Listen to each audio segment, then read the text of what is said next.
How are we doing today, folks? Hope everything's going all right. Hope we've had a good week so far, and excited that the weekend's coming up here. So, obviously, college isn't in session yet, so I'm gonna just make another special video. Last time was crap Shank said during the Politicon debates. This time I want to do crap that the left said.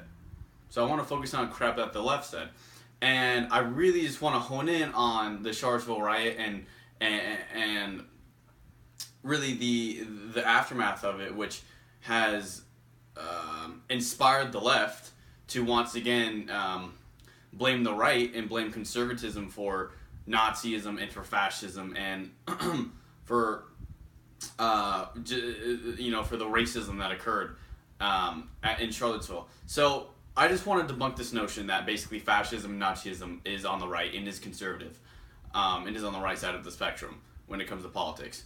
That's an absolute lie. It's absolutely goes against history, and really the only way you would believe it is if you don't actually care to do any sort of research into the governments that fostered Nazism and fascism. So let's start out with the actual name of the Nazi Party. So the actual name of the Nazi Party, obviously the party that fostered Hitler, was the National Socialist German Workers' Party. Okay, the National Socialist German Workers' Party.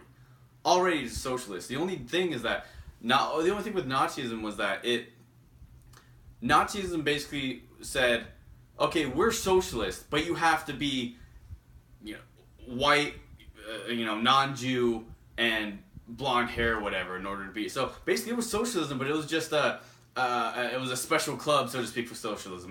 That's all the Nazi Party was. It was still socialistic, and even Mussolini was fascistic. And these two parties rose. These two political powers rose really to fight the communists, who were on the left side of the spectrum anyway. So all World War II was in Europe was two different factions of the left fighting each other. It wasn't the right side of politics against the left side of politics, especially when you throw America into the mix. Because when you throw U.S. into the mix, we really expand the political spectrum way far right. Because U.S. conservatives are the most right-wing, so to speak, conservative party to have ever been known. I mean, there's no other party on earth that is, other than U.S. conservatives, really, which all U.S. conservative is a classical liberal. It's just someone who wants to conserve classical liberal policies. Policies promoted by John Smith and, Adam Smith and John Locke. Small government, local governance, federalism, free market capitalism. That's all classical liberalism is, and that's all American conservatism is. And what's odd is how the left has tried to, all it does is throw mud at the right. All it does is throw mud at the right. And then Trump is an easy target with a lot of the stupid stuff he says. So it's easier sometimes to throw mud. It is, because Trump, although he might say things that maybe people agree with, he still doesn't say things politically smart sometimes. Like I think with his press conference on Charlottesville, he's saying the fine people thing. Maybe there were a couple fine people in that crowd. I don't know if everyone was in that crowd. All I know is that you don't call people standing next to Nazis and fascists and whatever else, you don't call them fine people, because you don't know. You have no idea. You weren't there, you people weren't there, you have no idea, and that's politically stupid. So that obviously hurts the argument that fascism and Nazism and white supremacy is of the right. That hurts the argument just in the sense of politically speaking, because now the media can run with it. It's obviously not true in any way, shape, or form, and the media knows that, but they don't really care because they have an agenda, because they're on the left, and they just want to push progressive values, so to speak.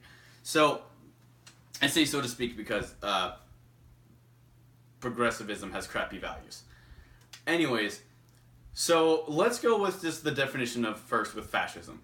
Let's go with a basic Merriam-Webster definition, just to make it a little easier. So it's a political philosophy, movement, or regime such as that of the fascisti that exists, that exalts nation and often race above the individual, and that stands for a centralized autocratic government headed by a dictatorial leader, severe economic and social regimentation, and forceful suppression of opposition. Okay, so American conservatism has nothing to do with any of these things. It absolutely doesn't believe in an autocratic government in any way, shape, or form. It believes in local governance, which means as much power as possible to the local government.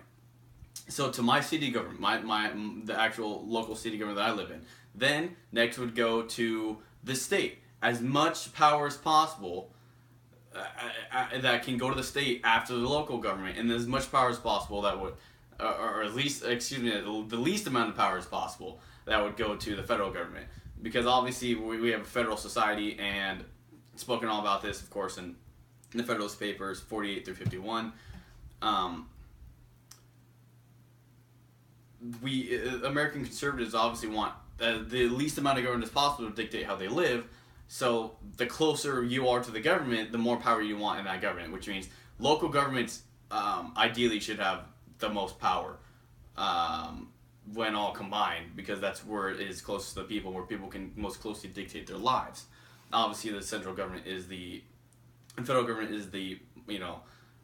had to be the most powerful government, so to speak. But that was just in order to bring in revenue for national defense and little other things. Anyways,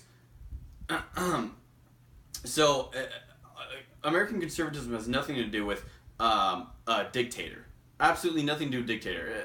In fact, we're against kings. We're against monarchs. We're against some sort of divine line, and if you're born into it, you're somehow more special than somebody else, or you have better thoughts than somebody else, or you know how to lead people better than somebody else.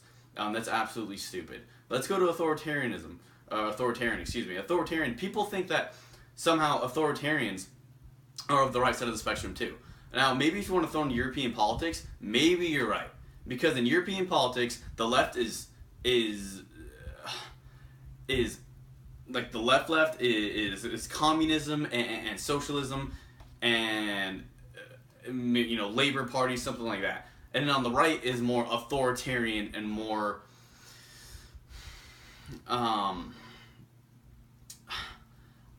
this is why it's so difficult. The right side on the spectrum for European politics is like the left side of the spectrum for the U.S. And actually, the U.S.'s left has gotten so wacko now that they're even more left than some of the statutes of European right. But the European right is by far nowhere near U.S. conservatives in any way, shape, or form. I mean, let's even just look at, for example, or let me go through authoritarian first, and then I want to kind of compare Le Pen and Macron for a second, just to give you a good idea of what I'm talking about. So authoritarian, of relating to or favoring blind submission to authority. Okay, conservatives don't believe in that at all. Or of relating to or favoring a concentration of power in a leader or an elite not constitutionally responsible to the people. Yeah, conservatives are in no way, shape, or form for a leader that is not constitutionally responsible for them or does not adhere to them due to a constitution. Not in any way, shape, or form, especially since we want local governance and want to be able to run our lives and get the government the hell out of our lives as much as possible. So once again, that's this whole just another point to show that the whole notion that fascism and Nazism is any way near the right, or at least the U.S. right, is crap. So let's say Macron and Le Pen, for just a quick example. They're weird in the sense of Macron says he wants more free markets. Yeah, he wants the EU. The EU is not in any way, shape, or form a free market. The EU is a protectionist policy. It's a protectionist pact between these countries, which actually makes things more expensive for them and more expensive for other nations. Le Pen was against it, the EU, but she was for more actual protectionist policies when it comes to France, just for France, and she was pro Brexit. Yet this doesn't make any sense. She's pro freeing having more options, but then she wants to screw her options by making protectionist policies, which just create monopolies and drive up prices in France. It means that people don't want to go to France to buy the products. They want to go elsewhere. So it doesn't make any sense. They're all on the left. Okay? Stalin on the left, of course. Hitler on the left. Mussolini on the left. Even FDR. FDR was, in fact, and FDR, of course, wasn't nearly as bad as, I don't want to compare FDR to like Hitler, don't get me wrong. But when it comes to the New Deal, when you have the German, basically Nazi newspaper, when you have them praising the Nazi press, when you have them praising the FDR's New Deal, praising FDR's New Deal, and then when you have Hitler saying, oh yeah, I kind of agree with this and that in the New Deal, when you have that, and this is off of the Mrs.org, I'll post I'll post my sources in the description. But when you have that, and when you also have Mussolini praising the New Deal as well, and then praising FDR's looking forward, his piece looking forward. I mean, come on. When you have people on the left that are socialists and fascists praising the works and the policies of a U.S. president, I mean, come on. And that president was a Democrat and was willing to use, honestly, strong-arm kind of fascistic tactics in order to get his stuff passed, such as was going to just overflow the Supreme Court with a bunch of leftist judges, and that's the conservatives were willing to push past policies, unless the more conservative judges on the court were willing to allow what he was going to do, because what he was going to do was unconstitutional. Which, once again, is not conservative in any way, shape, or form. So, and for a final point I want to make, the alt-right isn't conservative in any way, shape, or form. I don't know why it's called the alt-right. It was coined that way because Richard Spencer, who's a racist on the alt-right and a socialist in several respects, he coined it, and so it became the alt-right. And then, of course, Breitbart and Bannon didn't help that at all by just pandering to him. I don't believe Bannon, who's out of the White House now as of today, I don't believe Bannon's a racist, but I believe he was willing to not shun them in order to gain their votes. And I think Breitbart kind of proved that with their pieces. So, I mean, you have Richard Spencer who wants universal health care. You want Richard Spencer who doesn't really believe in individualism or freedom. He's called them stupid before in the past. He praises big government programs that are other than universal health care, like Medicare and Social Security and stuff like that. And then he's all about climate stuff as well, and wanting to give money towards that and waste the taxpayer money on that. And then he's all about identity politics, which is a straight playbook out of the left. Straight play out of the left's playbook, excuse me. So, the alt-right is for big government. The alt-right is no way, shape, or form conservative. The alt-right is just for big government ran the way they want it ran. That's all it is. Like Democrats have been, like liberals were. But now liberals have become progressive and leftist, and they're just horrific, more horrific than they ever were. And then the alt-right's of the left. The alt-right in traditional American politics is of the left. If you really want to think of it, including American politics, the only true party that is on the right for small government, deregulation, small governance, local government, individual liberty, private property, ownership of guns, and so on and so forth. That's American conservatives. That's classical liberalism. That's all it is. If you really want to go down to it, the only true right party are American conservatives. That's all. That's it. And libertarians, yes, are pro-small government, and conservative libertarians fight on social policies. Okay, fine. But alt-right is not right, is not conservative. It's just anti-left. But just because you're anti-left doesn't mean you're pro-conservative. Anti-left just means we don't like the way you're running the government, but we still want the government to be big so that we can run it the way we want to run it. That's just more authoritarian, which is definitely not conservative, and definitely not on the right side of politics in the U.S., and definitely not at all in any way, shape, or form shares the same principles as conservatism or classical liberalism.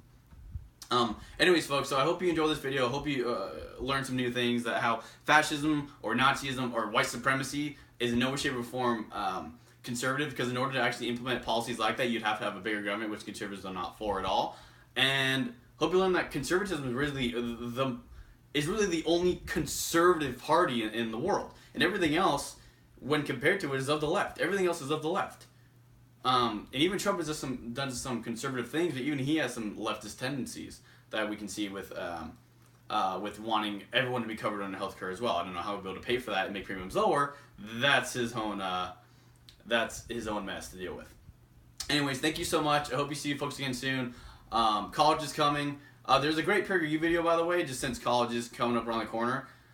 It's called College Made Me Conservative. This is actually a pretty good video of a lady who went through college and how she just figured out that she was just being indoctrinated and wasn't learning anything. And it's a good video to just kind of show a sneak peek for those of you who aren't in college anymore, or are about to go into college, or even in college now. to reflect about is how really bad it is with your professors. And I'll share a link with that in my description as well. Thank you so much, folks. Have a great rest of your night. My name is Wyatt, and I'm the College Conservative.